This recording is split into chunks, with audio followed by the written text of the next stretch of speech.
to set. Camera speed. Sound production, take one. Action! There's something, and let's just skip all the intros. Welcome back, everyone. Pierre DeLuca here, AKAPAD, the film buff. There's an absolute frustration when we watch a movie, we experience a movie, we're hanging out with just talented people. James Cosmo, Aishea Hart, Shia LaBeouf, and Toby Kebbell. And we have just super talented people in front of our face, transporting us, putting us in this. It was Irish, just like dark blue, cloudy town with no sunlight, close living. Like it just the way how some of the rooms are shot in this movie, and we're talking about Salvable. I can't even say it. 2025. It's a British boxing crime drama. So maybe they're Brits. It's directed by Bajor Franken, Johnny Macheda. Simon Plunkett is our cinematographer, and all the credit can go to him. But this movie, there's times where some of the characters are in these rooms, and you just feel the desperation. You feel that everyone here needs a break. And Toby's character, he plays Sal. Now Sal, he's a boxer. He's also a reformed criminal. He works in this old age home. This guy transformed his body for this movie. This is a little bit of a Hollywood trope. Whenever we know there's high and low movie, big budget, low budget, medium budget. If you're a boxer, if you put up hands, you gotta transform your body. And Toby Kebbell he just looks like a thick boy. Probably like a middle, heavyweight, there's heavyweights, whatever's just below the heavyweight. That's his weight class. This movie is a little bit split. It's part crime drama, it's part sports movie, it's part using the sport boxing as a metaphor of fighting through life. These are the metaphors we love. When we get towards the end of this movie, and this might be a little bit of a quick episode, as much adulation as I would give everyone involved with this movie, because I feel like this movie has, again, the cinematography, Simon Plunkett, Bjorn Franken. Simon Plunkett is our cinematographer. Masterful. The music, too.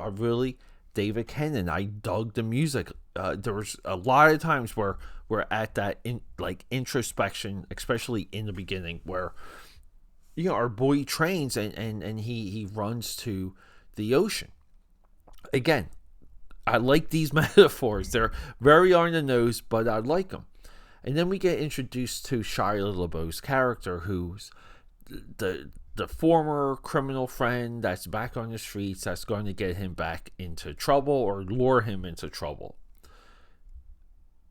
So we see it's all laid out, and it's not really tropes, because Bajor Franken and Johnny Macheda, who's our directors, they do a good enough job with these performances. And even James Cosmo, he's the trainer. We love him. We've seen him in a million movies, a million TV shows.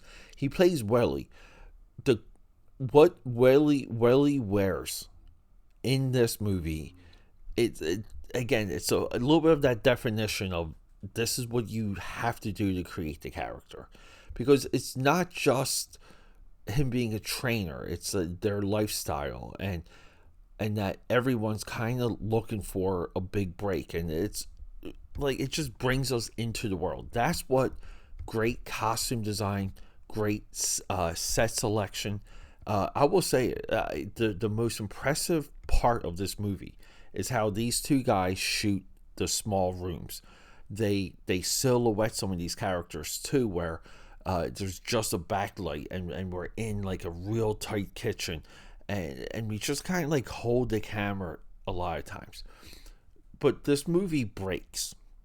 This movie breaks when our boy Sal, he's got to pull a heist, got to do a heist, and it's later that day. It's like the fight of his life. So he's got to rob a jewelry store, then run into a fight. And then this movie does a little bit of a cardinal sin. It just ends. We really don't see things. We don't get resolutions. I get the open-endedness of it, but no. And the reason for that is the rest of the filmmaking is so freaking good.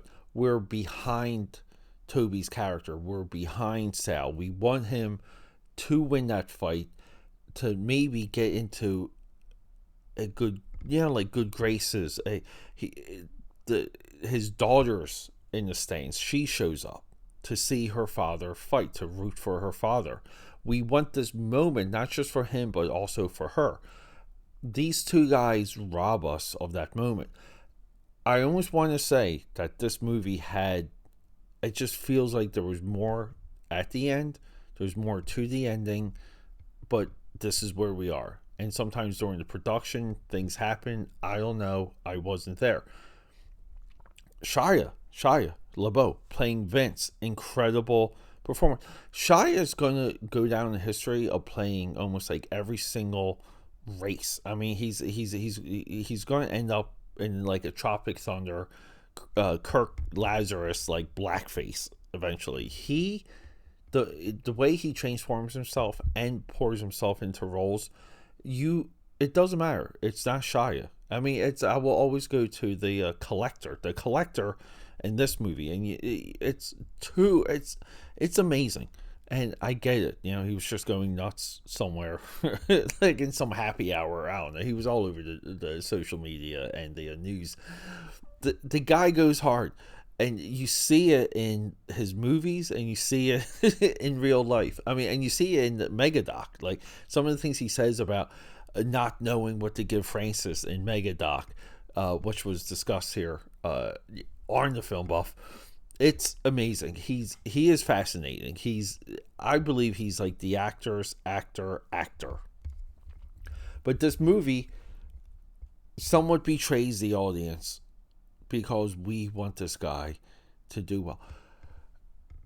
And they build this avalanche or the tipping point plot-wise to where this thing happens and then this goes wrong and then they have to correct it this way and it doesn't work, and now we're here and we're in our most desperate place.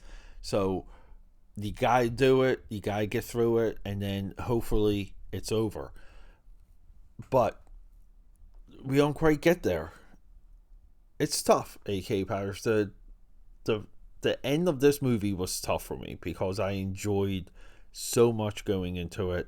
I would rewatch it just for some of these apartment scenes because I think that it's a little bit of a masterclass in that. Alright, AKAPADers, wish I could recommend this movie overall, but the Film Buff is going to go check it out again because I love you guys. Rock and roll. Okay, that's a wrap.